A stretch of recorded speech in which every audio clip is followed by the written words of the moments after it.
Hi hello ಎಲ್ಲರಿಗೂ ನಮಸ್ಕಾರ. Welcome back to my YouTube channel.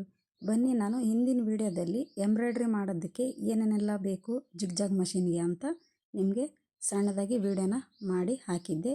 ಇವತ್ತಿನ ವಿಡಿಯೋದಲ್ಲಿ ಎಂಬ್ರಾಯ್ಡ್ರಿ ಮಾಡೋದಕ್ಕೆ ಸೆಟ್ಟಿಂಗ್ನ ಯಾವ್ಯಾವ ರೀತಿಯಲ್ಲಿ ಮಾಡ್ಕೋಬೇಕು ಅಂತ ತೋರಿಸ್ತಾ ಇದ್ದೀನಿ.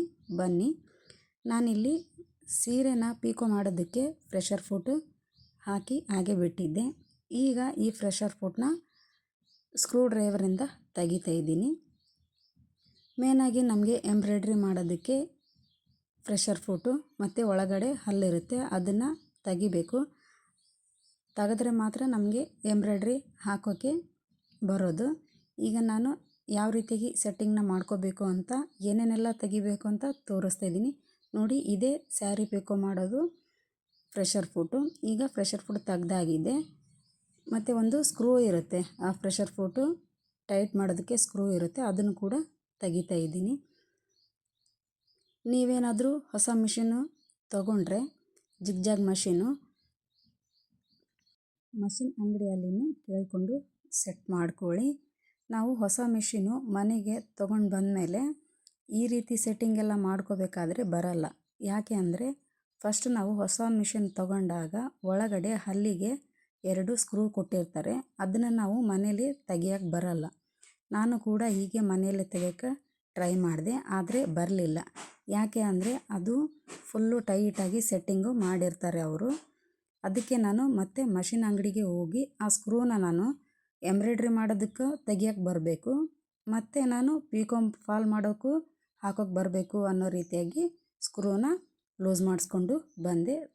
ಬನ್ನಿ, ಈಗ ನಾನು 2 ಸ್ಕ್ರೂನ ತೆಗ್ದಿದ್ದೀನಿ. ಪಿಕೋ ಮತ್ತು ಫಾಲ್ ಮಾಡೋ ಪ್ಲೇಟ್ ಕೂಡ ತೆಗ್ದಿದ್ದೀನಿ. ಈಗ ಒಳಗಡೆ ಹಲ್ಲಿರುತ್ತಲ್ಲ, ಅದನ್ನು ಯಾವ ರೀತಿಯಾಗಿ ತೆಗಿತೀನಿ ಅಂತ ನೋಡ್ಕೊಳ್ಳಿ. ನೋಡಿ, ನಾನು ಹೇಳಿದ್ನಲ್ಲ ಇದೇ ಸ್ಕ್ರೂ ನೋಡಿ. ಮಷಿನ್ ನಾವು ಹೊಸದು ತೊಗೊಂಡಾಗ ಈ ಸ್ಕ್ರೂ ಫುಲ್ಲು ಟೈಟಾಗಿರುತ್ತೆ. ನಾವು ಮನೇಲಿ ತಂದು ಆರಾಮಾಗಿ ಬಿಚ್ಕೋಬೋದಪ್ಪ ಅಂತ ಅಂದ್ಕೊಂಡ್ರೆ ಅದು ಆಗಲ್ಲ. ಯಾಕೆ ಅಂದರೆ ನಾವು ಮಷಿನ್ ಅಂಗಡಿಗೆ ಹೋಗಿ ಸ್ಕ್ರೂನ ಲೂಸ್ ಮಾಡ್ಕೊಂಡು ಬರಬೇಕು. ನಾನು ಕೂಡ ಅದೇ ರೀತಿಯಾಗಿ ಮಾಡ್ಕೊಂಡಿರೋದು. ಎಷ್ಟೇ ತೆಗೆದ್ರೂ ಸ್ಕ್ರೂ ಮಾತ್ರ ಬರಲ್ಲ. ನೋಡಿ, ನಾವು ಎಂಬ್ರಾಯ್ಡ್ರಿನ ಪ್ರಾಕ್ಟೀಸ್ ಮಾಡೋದಕ್ಕೆ ನಾವು ಏನೇನೆಲ್ಲ ಸೆಟ್ಟಿಂಗ್ ತೆಗಿಬೇಕಂತ ತೋರಿಸ್ತಾ ಇದ್ದೀನಿ. ಮೇನಾಗಿ ನಾವು ಎತ್ತಿಟ್ಕೋಬೇಕಾಗಿರೋದು ಈ ಹಲ್ಲು ಮತ್ತು ಹಲ್ಲಿಗಿರೋ ಸ್ಕ್ರೂ, ಇವೆರಡು ನೀಟಾಗಿ ಎತ್ತಿಟ್ಕೋಬೇಕು. ಯಾಕೆ ಅಂತಂದರೆ ಕಳೆದ್ರೆ ಮತ್ತೆ ಸಿಗಲ್ಲ. ಈ ಸ್ಕ್ರೂನ ನೀಟಾಗಿ ಎತ್ತಿಟ್ಕೊಳ್ಳಿ. ನಾನು ಕೂಡ ಹೀಗೆ ಮಾಡಿದ್ದೆ, ಅದಕ್ಕಾಗಿ ಕೊನೆಗೆ ನನಗೆ ಈ ಸ್ಕ್ರೂ ಸಿಕ್ಕಿತು. ಮತ್ತು ಮಷಿನ್ ಅಂಗಡಿಯಲ್ಲಿ ಹೋದರೆ ಮತ್ತು ಈ ರೀತಿಯಾಗಿ ಸ್ಕ್ರೂ ಕೊಡ್ತಾರೋ ಇಲ್ಲೋ ಗೊತ್ತಿಲ್ಲ, ಅದಕ್ಕಾಗಿ ನಾನು ಹೇಳ್ತಾ ಇದ್ದೀನಿ. ನೀವು ಎಂಬ್ರಾಯ್ಡ್ರಿ ಪ್ರಾಕ್ಟೀಸ್ ಮಾಡಿದ ಮೇಲೆ ಮತ್ತೆ ಯಥಾ ರೀತಿ ಯಾವ ರೀತಿಯಾಗಿ ಪಿಕೋ ಫಾಲಿಗೆ ಸೆಟ್ಟಿಂಗ್ ಇದೆ ಅದೇ ರೀತಿಯಾಗಿ ಮಾಡ್ಕೊಂಡು ಇಟ್ಕೊಳ್ಳಿ. ಆದರೆ ಒಳಗಡೆ ಇರೋ ಹಲ್ಲಿಗೆ 2 ಸ್ಕ್ರೂ ಕೊಟ್ಟಿರ್ತಾರಲ್ವ, ಅದನ್ನು ನಾವು ಫುಲ್ಲು ಟೈಟಾಗಿ ಫಿಕ್ಸ್ ಮಾಡ್ಕೋಬೇಕು. ಯಾಕೆ ಅಂದರೆ ಮತ್ತೆ ನೀವು ರಿಟರ್ನಾಗಿ ಪಿಕೋ ಮತ್ತು ಫಾಲು ಮಾಡಬೇಕಾದ್ರೆ ನೀವು ಸ್ಯಾರಿ ಹಾಕಿರ್ತೀರಲ್ವ, ಅದನ್ನು ಒಳಗಡೆ ಎಳ್ಕೊಂಬಿಡುತ್ತೆ. ಈ ಹಲ್ಲೇನಾದರೂ ನೀವು ಲೂಸಾಗಿ ಕೂಡಿಸ್ಕೊಂಬಿಟ್ರೆ ಒಳಗಡೆ ಎಳ್ಕೊಳ್ಳುತ್ತೆ. ಅದಕ್ಕಾಗಿ ನೀವೇನು ಮಾಡಬೇಕು, ನೀಟಾಗಿ ನಿಧಾನವಾಗಿ 2 ಸ್ಕ್ರೂ ಮತ್ತು 1 ಹಲ್ಲು, 2 ಪ್ರೆಷರ್ ಫುಟು, ಪಿಕೋದೊಂದು, ಫಾಲಿಂದೊಂದು, ಮತ್ತು ಪಿಕೋ ಮಾಡೋದೊಂದು ಪ್ಲೇಟ್ ಇರುತ್ತಲ್ವ, ಅದು ನಾನು ಆಗಲೇ ತೋರಿಸಿದ್ನಲ್ವ, ಅದು ನೀಟಾಗಿ ಎತ್ತಿಟ್ಕೊಂಡಾದಮೇಲೆ ಈಗ ನೋಡಿ, ನಾನು ಹಲ್ಲು ತೆಗ್ದಿದ್ದೀನಿ. ಈ ರೀತಿಯಾಗಿ ಇರುತ್ತೆ. ಇದನ್ನು ನೀಟಾಗಿ ತೆಗೆದಿಟ್ಕೊಳ್ಳಿ. ಆನಂತರ ನೀವು ಫಿಕ್ಸ್ ಮಾಡ್ಕೊಳ್ಳಿ. ಎಂಬ್ರಾಯ್ಡ್ರಿ ಪ್ರಾಕ್ಟೀಸ್ ಮಾಡಿದ ಮೇಲೆ ತೋರಿಸ್ತಿದ್ದೀನಿ ನೋಡಿ. ಈ 2 ಸ್ಕ್ರೂ ಮತ್ತು ಈ ಹಲ್ಲು, ಎಂಬ್ರಾಯ್ಡ್ರಿ ಮಾಡೋ ಪ್ಲೇಟು ಮತ್ತು ಅದಕ್ಕೆ 2 ಸ್ಕ್ರೂ, ಇವು ನೀಟಾಗಿ ಎತ್ತಿಟ್ಕೊಂಬಿಡಿ. ಮತ್ತು ನಾವು ಪ್ರಾಕ್ಟೀಸ್ ಮಾಡಿದ ಮೇಲೆ ಯಾವ ರೀತಿಯಾಗಿ ಫಿಕ್ಸ್ ಇರುತ್ತಲ್ವ ಆ ರೀತಿಯಾಗಿ ಫಿಕ್ಸ್ ಮಾಡ್ಕೊಂಬಿಡಿ. ಬನ್ನಿ, ನಾನು ಈಗ ನೆಕ್ಸ್ಟು ಎಂಬ್ರಾಯ್ಡ್ರಿ ಪ್ಲೇಟ್ನ ಯಾವ ರೀತಿಯಾಗಿ ಫಿಕ್ಸ್ ಮಾಡ್ಕೊಳ್ಳೋದು ಅಂತ ತೋರಿಸ್ತೀನಿ. ಈಗ ನೋಡಿ, ನಾನು ಹಲ್ಲು ತೆಗ್ದೆ, ಒಳಗಡೆ ಯಾವ ರೀತಿಯಾಗಿರುತ್ತೆ ಅಂತ ತೋರಿಸ್ತಾ ಇದ್ದೀನಿ. ನೋಡಿ, ಪ್ಲೇನ್ ಆಯಿತು. ಈಗ ಇದಕ್ಕೆ ನಾನು ಎಂಬ್ರಾಯ್ಡ್ರಿ ಪ್ಲೇಟ್ನ ಫಿಕ್ಸ್ ಮಾಡ್ಕೊತೀನಿ. ಪ್ಲೀಸ್ ನೀವು ಯಾರೇನೋ ನನ್ನ ಚಾನಲ್ಗೆ ಸಬ್ಸ್ಕ್ರೈಬ್ ಆಗಿಲ್ಲ ಅಂದರೆ ಬೇಗ ಸಬ್ಸ್ಕ್ರೈಬ್ ಮಾಡ್ಕೊಳ್ಳಿ. ಪಕ್ಕದಲ್ಲಿರುವ ಬೆಲ್ಲೈಕನ್ನು ಪ್ರೆಸ್ ಮಾಡಿ ಆಲ್ ಅಂತ ನೋಟಿಫಿಕೇಷನ್ ಕೊಟ್ಟರೆ ನಾನು ಮಾಡಿರೋ ಪ್ರತಿಯೊಂದು ವಿಡಿಯೋ ನಿಮಗೆ ನೋಟಿಫಿಕೇಷನ್ ಮೂಲಕ ಬರುತ್ತೆ.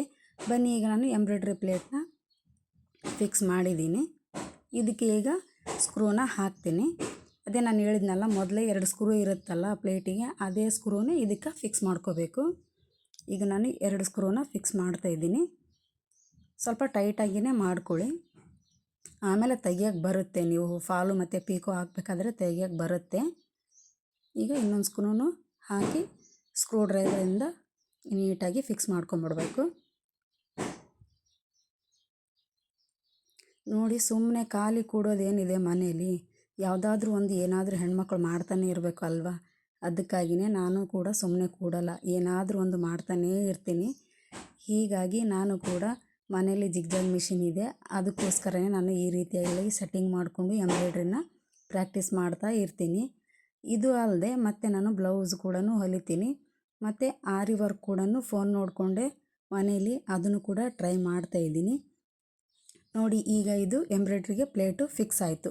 ನೆಕ್ಸ್ಟ್ ಏನು ಸೆಟ್ಟಿಂಗಪ್ಪ ಅಂತಂದರೆ, ಈಗ ನಮಗೆ ಎಂಬ್ರಾಯ್ಡ್ರಿ ಮಾಡೋದಕ್ಕೆ ಮೂವ್ ಆಗೋದು ಮೊದಲಿನ ವೀಡಿಯೋದಲ್ಲಿ ತೋರಿಸಿದ್ದೆ. ಅದನ್ನಿವಾಗ ನಾವು ಪೀಕೋ ಮಾಡೋದಕ್ಕೆ ಎಷ್ಟಂತ ನಂಬರ್ ಸೆಟ್ಟಿಂಗ್ ಮಾಡ್ಕೊತೀವಿ ಅಂತ ತೋರಿಸ್ತೀನಿ ನೋಡಿ. ನಾವು ಪೀಕೋ ಮಾಡ್ಕೋಬೇಕಾದ್ರೆ ಮತ್ತು ಫಾಲ್ ಹಾಕಬೇಕಾದ್ರೆ 3 ನಂಬರು ಫಿಕ್ಸ್ ಮಾಡ್ಕೋತೀವಿ. ನೋಡಿ, ನಾನು ತೋರಿಸ್ತಾಯಿದ್ದೀನಿ. ಅಲ್ಲಿ ಲೂಸ್ ಇರುತ್ತೆ ಸ್ಕ್ರೂ, ಅದನ್ನು ನಾವು 3 ನಂಬರಿಗೆ ಇಟ್ಕೊಂಡು ಸ್ಕ್ರೂನ ಟೈಟ್ ಮಾಡಿದರೆ ಅದಲ್ಲೇ ಫಿಕ್ಸ್ ಆಗುತ್ತೆ. ಈಗ ಎಂಬ್ರಾಯ್ಡ್ರಿ ಮಾಡೋದಕ್ಕೆ ನಾವು ಫಿಕ್ಸ್ ಮಾಡ್ಕೊಳ್ಳೋ ಅವಶ್ಯಕತೆಯೇ ಇಲ್ಲ. ಯಾಕೆ ಅಂದರೆ ಕೆಳಗಡೆ ನೀ ಪೆಡಲ್ನ ಕೂಡಿಸ್ಕೊಂಡಿರ್ತೀವಿ, ಅದು ನಾವು ಮೊಣಕಾಲಿನಿಂದ ಮೂವ್ ಮಾಡಬೇಕು. ಅದನ್ನು ನಾನು ನೆಕ್ಸ್ಟ್ ವೀಡಿಯೋದಲ್ಲಿ ನಿಮಗೆ ತೋರಿಸ್ತೀನಿ. ಈಗ ನಾವು ಎಂಬ್ರಾಯ್ಡ್ರಿ ಮಾಡೋದಕ್ಕೆ ಏನೇನೆಲ್ಲ ಸೆಟ್ಟಿಂಗ್ನ ಮಾಡ್ಕೋಬೇಕು ಅಂತ ಇವತ್ತಿನ ವೀಡಿಯೋದಲ್ಲಿ ನಾನು ನಿಮಗೆ ತೋರಿಸ್ತಾ ಇದ್ದೀನಿ.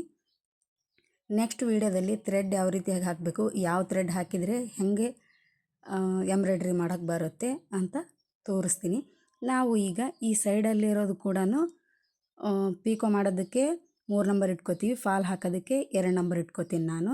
ಈಗ ನಾವು 3 ಅಲ್ಲ, 2 ಅಲ್ಲ, 1 ಅಲ್ಲ, 4 ಕೆಳಗಡೆ ಒಂದು ಗೆರೆ ಇರುತ್ತೆ, ಅಂದರೆ 0 ನಂಬರ್ ಅಂತ ಬರುತ್ತೆ. ಅಲ್ಲಿ 0 ನಂಬರ್ ಅಂತ ಬರೆದಿಲ್ಲ, ಅದಕ್ಕಾಗಿ ಒಂದು ಗೆರೆ ಟೈಪ್ ಕೊಟ್ಟಿದ್ದಾರೆ ನೋಡಿ. ಅದಕ್ಕೆ ನಾವೀಗ ಎಂಬ್ರಾಯ್ಡ್ರಿ ಮಾಡೋದಕ್ಕೆ ಮಾತ್ರ ಈ ರೀತಿ ಸೆಟ್ಟಿಂಗ್ನ ಮಾಡ್ಕೋಬೇಕು.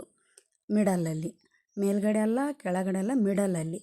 ಅಲ್ಲಿ 0 ನಂಬರ್ ಅಂತಾರೆ, ಆದರೆ 0 ನಂಬರ್ ಕೊಟ್ಟಿಲ್ಲ. ಹೀಗಾಗಿ ಈಗ ಎಂಬ್ರಾಯ್ಡ್ರಿ ಮಾಡೋದಕ್ಕೆ ಯಾವ ರೀತಿಯಾಗಿ ಸೆಟ್ಟಿಂಗ್ ಮಾಡ್ಕೋಬೇಕು ಅಂತ ನಿಮಗೆ ಇವತ್ತಿನ ವಿಡಿಯೋದಲ್ಲ ನಿಮಗೆ ತೋರಿಸ್ಕೊಟ್ಟಿದ್ದೀನಿ ನೋಡಿ. ಇಷ್ಟೇ ನೋಡಿ, ಜಿಗ್ಜಾಗ್ ಮಷಿನ್ನಲ್ಲಿ ಏನೂ ತೊಂದರೆ ಇಲ್ಲದೇ ಆರಾಮವಾಗಿ ಎಂಬ್ರಾಯ್ಡ್ರಿನ ಮಾಡ್ಬೋದು.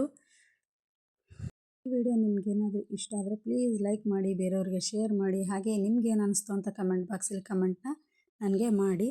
ನೋಡಿ, ನಮಗೆ ಹಾರ್ಡ್ವೇರು ಅಂಗಡಿಗಳಲ್ಲಿ ಅಂದರೆ ಕರೆಂಟ್ ಶಾಪ್ಗಳಲ್ಲೆಲ್ಲ ಕರೆಂಟ್ ವೈರ್ಗಳ ಎಲ್ಲ ಸೇಲ್ ಆಗ್ತಾವಲ್ಲ, ಅಂತಲ್ಲೆಲ್ಲ ಈ ರೀತಿಯಾಗಿ ಸ್ಕ್ರೂ ಡ್ರೈವರು ಸಿಗ್ತವೆ. ನಮಗೆ ಮೇನಾಗಿ ಸ್ಕ್ರೂನ ತೆಗಿಯೋದಕ್ಕೆ ಈ ದೊಡ್ಡ ಸ್ಕ್ರೂ ಡ್ರೈವರು ಬೇಕು. ಇವೆಲ್ಲನೂ ನೀವು ತಂದು ಮನೇಲಿ ಇಟ್ಕೊಳ್ಳಿ, ತುಂಬಾ ಅನುಕೂಲ ಆಗುತ್ತೆ. ಈ ವಿಡಿಯೋ ನೋಡೋದಕ್ಕೆ ಎಲ್ಲರಿಗೂ ಧನ್ಯವಾದಗಳು.